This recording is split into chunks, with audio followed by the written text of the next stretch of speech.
Hello, my name is Sophia Lopez and I am the Outreach Coordinator for the City of Bellevue's Office of Emergency Management.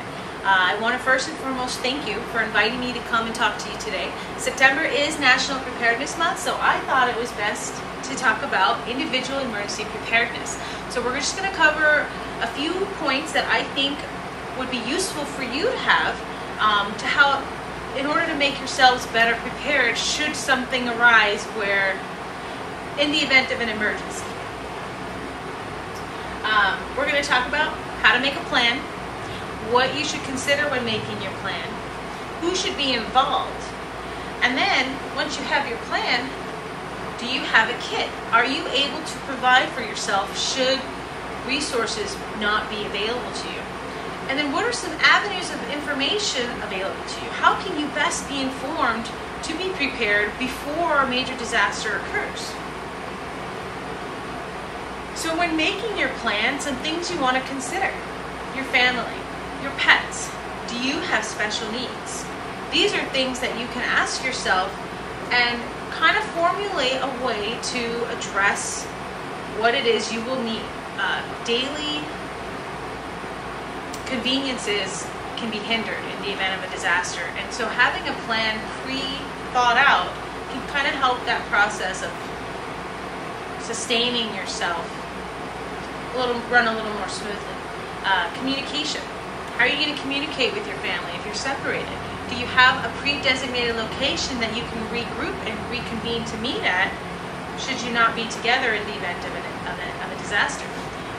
Studying evacuation routes of your neighborhood, studying a map of your neighborhood, knowing the exit and entry ways, the best way to get out of somewhere, the best way to get from point A to point B.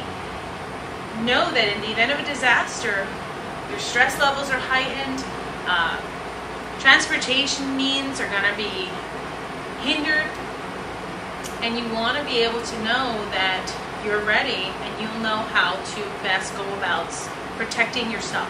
Safety first. And then once you have this plan formulated, you want to practice the plan. You don't want the first time you're running through the plan to be at the time of a major event. Having the plan created, covering the different elements that you need to cover regarding evacuation routes, where your emergency information is kept, can help alleviate the stress levels during an incident. So once you have your plan made, part of the plan should include having a supply kit. On average, it's recommended that you have at least 72 hours worth of supplies per person. So for you, at an individual level, you want to have 72 hours worth of water, which is about a gallon a day. You want to have hygiene items: toothpaste, toothbrush, deodorant, clothing, eyewear, contact lenses, batteries for your hearing aids. And you also want to have an evacuation bag. So you're really looking at creating two different types of emergency kits. You want a stay-at-home kit and you want an evacuation kit.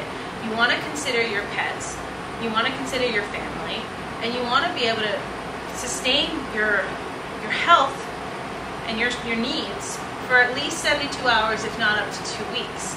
And then some other things you want to consider are your important documents, keeping your social security card nearby, knowing where it's located, or your birth certificate, having a stash of cash. In the event of a major incident, communication lines could go down, credit cards might be obsolete. And so these are some things that are important that you want to consider that can easily be overlooked. Being informed. There are a lot of skills that you can learn very easily. They're readily available to be taught to you. The Red Cross provides first aid classes. You can contact your utility companies and find out how do you turn off your utilities and when should you turn off your utilities. How do you use a fire extinguisher? These are little things that you can teach yourself now in order to be better prepared for when the time comes that you may need to exercise these skills. Communicate with your neighborhood. How can your neighborhood work together in times of an emergency? City of Bellevue has a CERT team, a Community Emergency Response Team. You can look to us and you can gather information if you want to be a part of the CERT team or if you want to know how can the CERT team best serve your needs. We provide an emergency notification system. If you come to our website, you'll see a little icon. It's called Alerts. You can sign up to receive emails or text messaging. We also have social media: Facebook, Twitter, YouTube. out videos for emergency preparedness all the time. We're here to serve you. So I've included our website on the slide, and then I wrote it down and included a business card in each of your goodie bags, as well as the emergency supply checklist that I provided for you. And that concludes my presentation. If you have any questions, now would be a good time to ask me. There's a lot of other resources. Ready.gov is a great place for information. The Red Cross, AARP. These are different avenues. I just want to thank you again for allowing me to come and speak to you today.